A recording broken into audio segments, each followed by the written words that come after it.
Hey guys, just wanted to make a video, talk a little bit about my TIG welder, or shall I say my TIG slash MIG slash stick welder. Now, as you guys know, I got a Miller Multimatic 215. It's got all three capabilities. For this one, I just used the TIG lift arc. I did not use the remote. And you know what? One negative to the TIG welding function on this machine is it's only a lift arc where you have to touch the tungsten to the material to actually light up the torch. Not the most desirable way of keeping things clean and neat, but it is what it is. And you know what?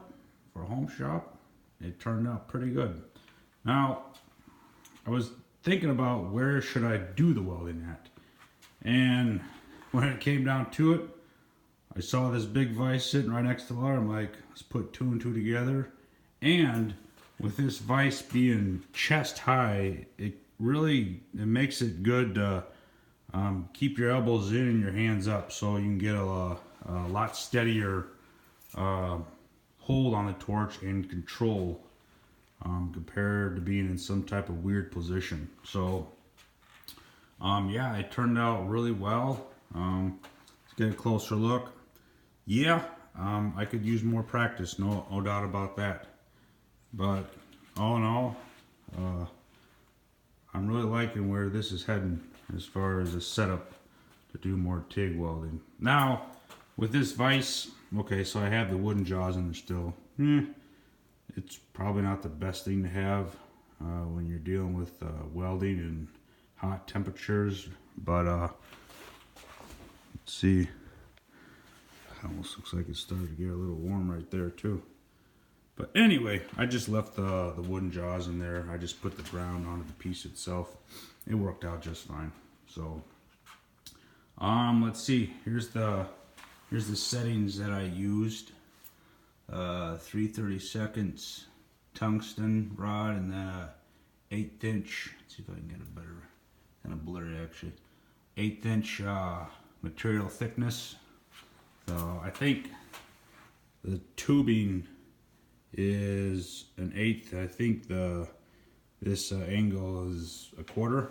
So I suppose you could say I went a little bit on the light side, but anyway, it turned out well. So yeah, that's about all I have to say about this. But more welding projects to come in the future, specifically TIG welding.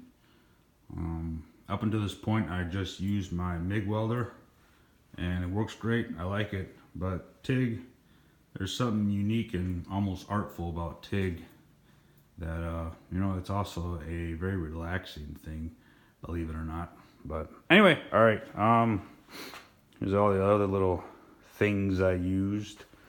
Got my little kit here with my rods and my cups.